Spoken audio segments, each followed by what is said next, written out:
All right, well, we begin this morning with a new and disturbing report on the effects of global climate change. A long-awaited report called the National Climate Assessment was released Friday.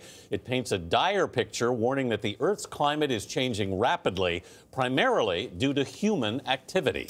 The report was compiled by more than a dozen federal agencies and mandated by Congress. It finds climate change is already causing more frequent and severe storms, floods, wildfires, and tornadoes, all of it totaling nearly $400 billion worth of damage in just the last 3 years. But the findings are at odds with many of the policies set forth by the Trump administration. Weijia Jiang is traveling with the president in Florida. Weijia, good morning.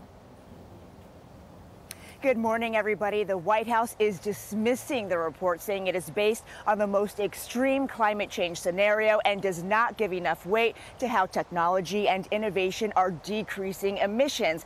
The pushback falls right in line with what we have long heard from President Trump about global warming, suggesting it's fake news. The report by 13 federal agencies ominously lays out how climate change will have a catastrophic impact on the U.S. economy, Americans' health, and the environment.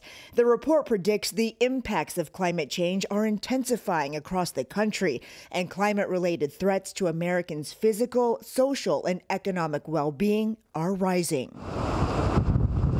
Researchers say global warming is already to blame for more frequent and destructive hurricanes and uncontrollable wildfires. The report states if greenhouse gases continue to rise, the country will see labor-related losses of $150 billion a year by 2090. Damage to coastal property due to the rise in sea levels and storm surges could reach nearly $120 billion a year. But President Trump's policies and rhetoric often reject climate change.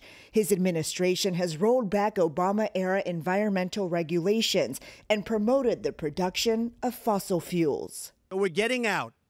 In June 2017, the president pulled the U.S. out of the Paris Agreement, a pact of nearly 200 countries to curb climate change.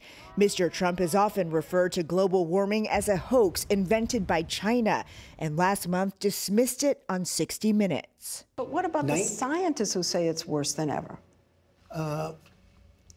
You'd have to show me the scientists, because they have a very big political agenda. And following this week's unseasonal northeast cold snap, the president tweeted, "Brutal and extended cold blast could shatter all records. Whatever happened to global warming?" Former Vice President and environmentalist Al Gore said the president may try to hide the truth, but his own scientists and experts have made it as stark and clear as possible. Gore and many others have also pointed out the timing of the report's release. He has blamed the Trump administration for trying to bury it the day right after Thanksgiving and the busiest shopping day of the year. President Trump himself has yet to weigh in on the dire findings. Michelle? A lot of criticism over that fact. Indeed. Weijia Jiang with the president in Florida. Thank you.